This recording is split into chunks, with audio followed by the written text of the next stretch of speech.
মিজান এমনি খাইলে হইতো না। মিজান ভাই তুমি যখন দাঁত খাইলে ভাই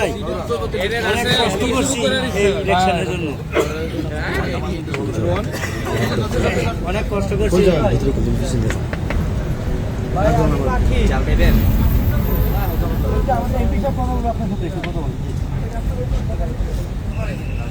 আসসালামু আলাইকুম ভাই।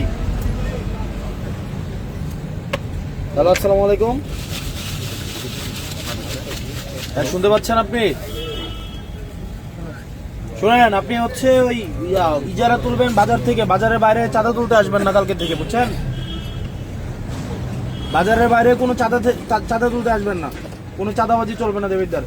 আপনি শুধুমাত্র বাজারের ইজারা নিচ্ছেন, বাজারটা হচ্ছে শুধুমাত্র কাঁচা বাজার। শুধু কাঁচা বাজারে এদিকে যদি আসেন, মানুষ যদি ধরে আপনাদের পিটায় পুলিশের হাতে তুলে দেয়, আমাদের কিছু করার নাই, কারণ চাঁদাবাজদের সবাই ধরে পিটাবে, বুঝছেন? হ্যাঁ,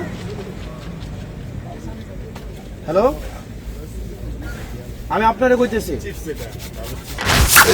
রুচি ঝালমুড়ি ওয়াসাবি সাজে পাগল হয়ে যাবি। কোনো টাকা আপনি বাজারের শুধুমাত্র ইজারা নিচ্ছেন, আপনি ফুটপাত, আপনি কারে কইতো বাজারের লোককে আপনি চাঁদা তুলতে আসেন প্রত্যেকদিন, আমার বাজারের লোককে বলবেন কেন? চাঁদা তো আপনি উঠান, হ্যাঁ? আপনারা বলে আপনি চাঁদা উঠাইতে আসেন না, আপনার কে বলে আপনারে?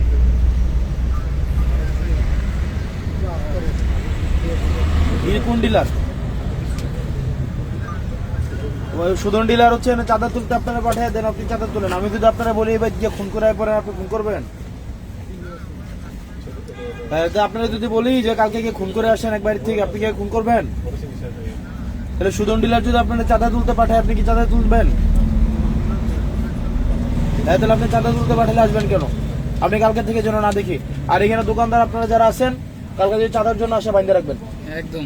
যে চাঁদা তুলতে আসবে বাইন্দা, এই জসিম নিয়ে নাম ওরা বাইন্দা রাখবেন, বাইন্দা পুলিশ খবর দেবেন, বুঝছেন? কোনো চাঁদার জন্য যে আসবে, আপনার এরিয়া হচ্ছে বাজার, বাজারের বাইরে যদি আপনি আসেন, আপনারা ধরে বাইন্দা পুলিশে দিয়ে দেবেন, এর কোনো কথা নেই, বাইন্দা পুলিশে দিবেন।